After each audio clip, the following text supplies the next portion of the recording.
প্রিয় দর্শক, জানিয়ে দেব আমাদের হাতে থাকা সর্বশেষ আপডেট আন্তর্জাতিক বাংলা খবর। চ্যানেলটি সাবস্ক্রাইব করে আমাদের সাথেই থাকুন। ফিলিস্তিনিদের ৩,০০০ জলপাই গাছ উপড়ে ফেলল ইসরায়েলি বাহিনী। ফিলিস্তিনের অধিকৃত পশ্চিম তীরে আবারও ধ্বংসযজ্ঞ চালিয়েছে দখলদার ইসরায়েলি সেনারা। রামাল্লার উত্তর পূর্বে অবস্থিত আল মুগাইয়ের গ্রামে প্রায় ৩,০০০ জলপাই গাছ উপড়ে ফেলা হয়েছে। একই সঙ্গে অন্তত ৩০টিরও বেশি বাড়িতে অভিযান চালিয়ে স্থানীয়দের সম্পদ ও গাড়ি ভাঙচুর করেছে সেনারা। ঘটনার পর থেকে পুরো গ্রামটিকে লকডাউনে রাখা হয়েছে। খবর আল জাজিরার। গ্রাম পরিষদের প্রধান জানান, প্রায় ৪,০০০ মানুষের বসবাস এই গ্রামে। মাত্র 0.27 বর্গ কিলোমিটার এলাকা জুড়ে এই ধ্বংসযজ্ঞ চালানো হয়। ইসরায়েলি সেনাদের দাবি, ওই জলপাই গাছগুলো পাশের অবৈধ বসতি এলাকায় যাতায়াতকারী প্রধান সড়কের জন্য নিরাপত্তা হুমকি তৈরি করছিল। কিন্তু ফিলিস্তিনিদের কাছে জলপাই গাছ শুধু অর্থনৈতিক সম্পদ নয়, এটি তাদের সংস্কৃতি, শেকড় এবং অস্তিত্বের প্রতীক। কয়েক দশক ধরে ইসরায়েলি সেনারা অধিকৃত ভূখণ্ডে এই ধরনের গাছ ধ্বংস করে আসছে। বিশ্লেষকদের মতে এটি ফিলিস্তিনি কৃষি জমি দখল এবং স্থানীয় জনগোষ্ঠীকে জোরপূর্বক উচ্ছেদ করার একটি পরিকল্পিত প্রক্রিয়ার অংশ। ২০২৩ সালের অক্টোবরে গাজায় ইসরায়েলের যুদ্ধ শুরুর পর থেকে পশ্চিম তীরেও দখলদার সেনাদের দমন নীতি ও বসতি স্থাপনকারীদের সহিংসতা বেড়েছে বহুগুণে। এ সময় হাজার হাজার ফিলিস্তিনি তাদের বাড়িঘর থেকে জোরপূর্বক উচ্ছেদ হয়েছেন।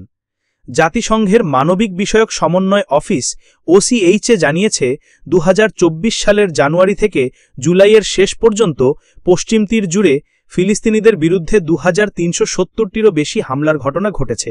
এর মধ্যে সবচেয়ে বেশি ৫৮৮টি হামলা হয়েছে রামাল্লা এলাকায় এবং ৪৭৯টি হামলা হয়েছে উত্তর পশ্চিম তীরের নাবলুস অঞ্চলে। OCHAর তথ্য অনুযায়ী একই সময়ে ইসরায়েলি সেনা ও বসতি স্থাপনকারীদের হামলায় অন্তত ৬৭১ জন ফিলিস্তিনি নিহত হয়েছেন, যাদের মধ্যে ১২৯ জন শিশু।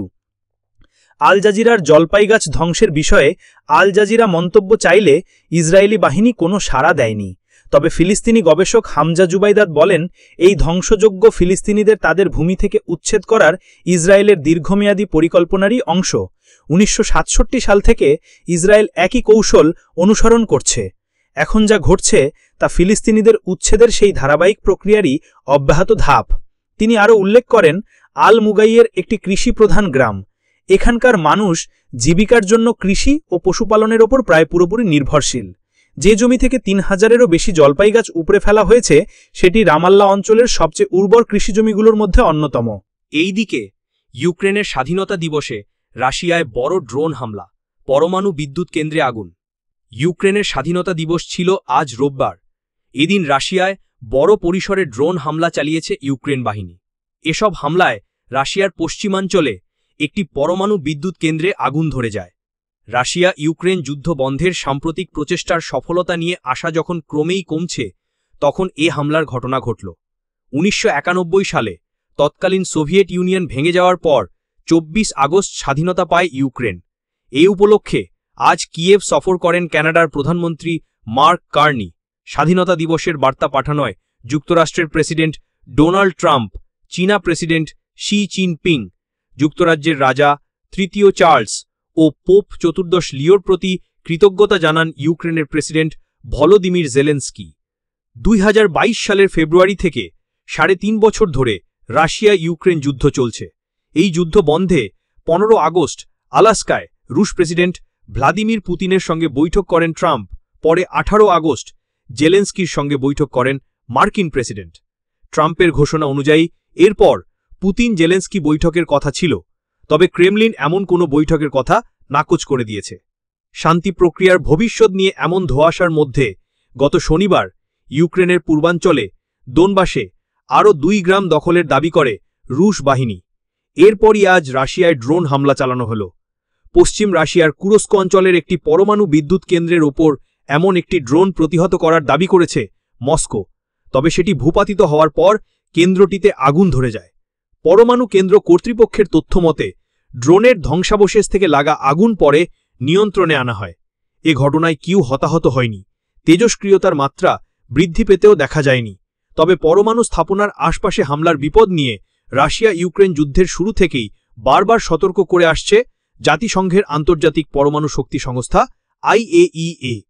যুদ্ধের সম্মুখ সারি থেকে দূরে বেশ কয়েকটি এলাকায়ও আজ ইউক্রেনের ড্রোন ধ্বংস করা হয়েছে বলে জানিয়েছে রুশ কর্তৃপক্ষ। এর মধ্যে সেন্ট পিটার্সবার্গ শহর রয়েছে। এছাড়া ফিনল্যান্ড উপসাগরে উস্তলুগা বন্দরের আকাশে 10টি ড্রোন ভূপাতিত করার দাবি করেছেন স্থানীয় গভর্নর আলেসান্দ্রো দ্রোজোদেঙ্কো। এই সময় রাশিয়ার শক্তি সংস্থা নোভাতেকের একটি জ্বালানি স্থাপনায় আগুন ধরে যায়। এদিকে বুধবার রাতে ইউক্রেন লক্ষ্য করে রাশিয়া একটি ব্যালিস্টিক মিসাইল ও ইরানের তৈরি 72টি শাহেদ ড্রোন ছুড়েছে বলে দাবি করেছে কিয়েভ। তাদের ভাষ্যমতে এর 48টি ইউক্রেনের আকাশ প্রতিরক্ষা ব্যবস্থা প্রতিহত করেছে। ইউক্রেনের পূর্বাঞ্চলে নিপ্রোপেত্রস্কের গভর্নর জানিয়েছেন রাশিয়ার একটি ড্রোনের হামলায় সেখানে 47 বছর বয়সী এক মহিলা নিহত হয়েছেন। রাশিয়ায় ইউক্রেনের হামলা নিয়ে স্বাধীনতা দিবসের ভাষণে প্রেসিডেন্ট জেলেন্সকি বলেছেন, শান্তির জন্য ইউক্রেনের আহ্বান যখন প্রত্যাখ্যান করা হয় তখন তারা এভাবেই জবাব দেয়। আজ যুক্তরাষ্ট্র ও ইউরোপ একমত যে ইউক্রেন হয়তো এখনও পুরোপুরি বিজয় পায়নি, তবে দেশটি অবশ্যই পরাজিত হয়নি। ইউক্রেন নিজের স্বাধীনতা রক্ষা করেছে। ইউক্রেন হল যোদ্ধা। আলোচনায় বাধা দেওয়ার চেষ্টায় পশ্চিম। ইউক্রেন যুদ্ধ বন্ধের লক্ষ্যে শান্তি আলোচনায় পশ্চিমারা বাধা দেওয়ার চেষ্টা করছে বলে অভিযোগ করেছেন রাশিয়ার পররাষ্ট্রমন্ত্রী সের্গেই লাভরভ। আজ রাশিয়ার রাষ্ট্রীয় টেলিভিশন চ্যানেল রোসিয়াকে দেওয়া সাক্ষাৎকারে তিনি বলেন, তারা উভয়ন করছে জবাব দেওয়ার একটি অজুহাত খুঁজছে। সাক্ষাৎকারে জেলেন্সকিকে নিয়েও কড়া কথা বলেন লাভরভ। তার ভাষ্যমতে পুতিনের সঙ্গে যে কোনো উপায়ে দ্রুত একটি বৈঠকের জন্য একগুঁয়েমি করছেন ইউক্রেনের প্রেসিডেন্ট। নানা শর্তও দিচ্ছেন। আলাস্কায় ট্রাম্প পুতিন বৈঠকের ফল ভালো ছিল উল্লেখ করে লাভরভ বলেন, দুই প্রেসিডেন্টের যুদ্ধবন্ধের তৎপরতাকে ব্যাহত করার অপচেষ্টা করছে ইউক্রেন কর্তৃপক্ষ। রাশিয়া আশা করে এই অপচেষ্টা প্রতিহত হবে। এবার জানিয়ে দেব, আমেরিকা ইরানকে বশীভূত করতে চাইছে খামেনি। ইরানের সর্বোচ্চ নেতা আয়াতুল্লাহ আলী খামেনি বলেছেন, যুক্তরাষ্ট্রের মূল লক্ষ্য হল ইরানকে তাদের বশে আনা। তিনি ইরানিদের প্রতি আহ্বান জানিয়ে বলেন, সবাইকে ঐক্যবদ্ধ হয়ে বিদেশি ষড়যন্ত্র মোকাবিলা করতে হবে।